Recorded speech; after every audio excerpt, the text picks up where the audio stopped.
Somebody give Ethan a drink.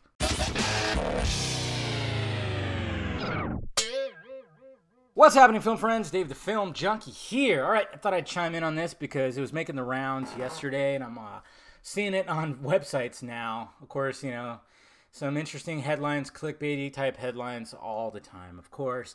Ethan Hawke, I don't even know where this is being pulled from.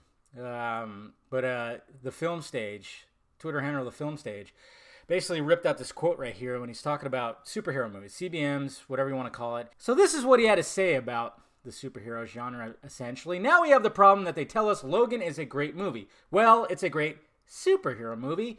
It still involves people in tights with metal coming out of their hands. It's not Bresson, it's not Bergman, but they talk about it like it is. I went to see Logan because everyone was like, this is a great movie, and I was like, really? No, this is a fine superhero movie. There's a difference, but big business doesn't think there is a difference. Big business wants you to think that this is a great film because they want to make money off of it. Now, I even tweeted this out. I like what he has to say right here because there's times where other superhero movies where people praise it and kind of talk about it like it's The Godfather. And, you know, the campaigning for, you know, Black Panther, Wonder Woman, try to get it to Best Picture, stuff like that. So I can understand it with that. Sometimes I'm like, no, I mean, it's a good superhero movie. Yes, it's a good CBM. It's good this, that, and this. And I'm totally with that, you know, but I think using Logan was not good there, Ethan. First off, nobody was wearing tights in that movie. It was a very grounded movie. It was just showing a hero at the end of his rope. At the end of his rope, dying, old, beat up, trying to get his friend somewhere else. And then, of course, along the way, realizing that he has this little, well, essentially daughter and having to deal with all that. And then her, of course, dealing with her situation. And it wasn't like a grand spectacle. There wasn't like these big, elaborate, like fight scenes, action sequences. It was very well just maintained and just very well done. I was stating it last year for the Academy Awards. I wanted James Mangold to get Best Director. I wanted it to get Best Picture. I wanted it to also get Best Screenplay, which it got nominated for Best Adapted Screenplay. It was good.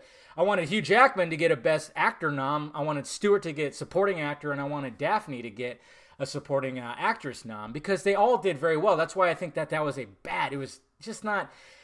just wasn't a good example to put out there. Now, of course, the top tier of CBMs is The Dark Knight. Everybody always compares, oh, it's like The Dark Knight and this, The Dark Knight and that. Shut the fuck up. It's not like The Dark Knight at all. Stop saying that. Logan, on the other hand, was the closest, I think, when it comes to that grounding the superhero and really just making like a, well, I mean, I guess you can't say it wasn't, The Dark Knight wasn't a contained story.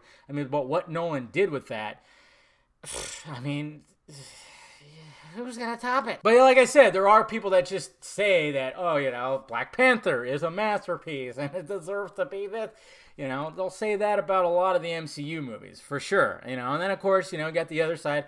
I mean, obviously, I love Man of Steel, Batman vs. Superman. I think they're masterpieces in their own regards, you know, because they're trying to be something different. Snyder was trying to do something different. And then, of course, you got Watchmen, which is also a masterpiece in my eyes, because how do you pull that off? How do you pull that comic book off? And then when it comes to Logan, you know, where Ethan just didn't really think about it, it's like this was a risk for studios. R-rated movie to take Wolverine, who's been in nothing but PG-13 movies, to place him in his last final movie, R-rated, huge risk. Just to be darker and grittier than normal, you know, it's just, it was a huge risk. So that was my big gripe about this whole quote.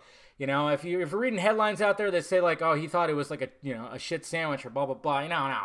The fucking don't listen to those headlines, stuff like that. But like I said, I like what he has to say because too many people like, you know, but at the same time, I should say this, but at the same time, you know, if people enjoy it and they want to watch them all the time, fine, go do that. And you say that, you know, Black Panther is your favorite movie, Spider-Man Homecoming is your favorite movie, fine. And of course, on the DC side, people can say Man of Steel, Batman vs. Superman is their favorite movie. They hold it up above, like, you know, stuff that's won Best Picture. That's fine. I mean, like, when it comes down to that, yes, it's subjective. It really is.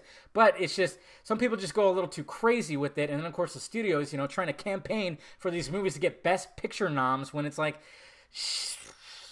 did you see that final act? So just to round it up, I get what he's saying, but using Logan as an example was not a good example. Just not at all, because, you know, no tights, Ethan.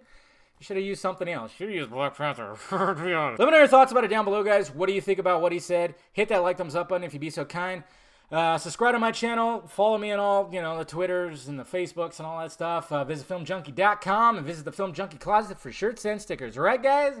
I'll talk to you later.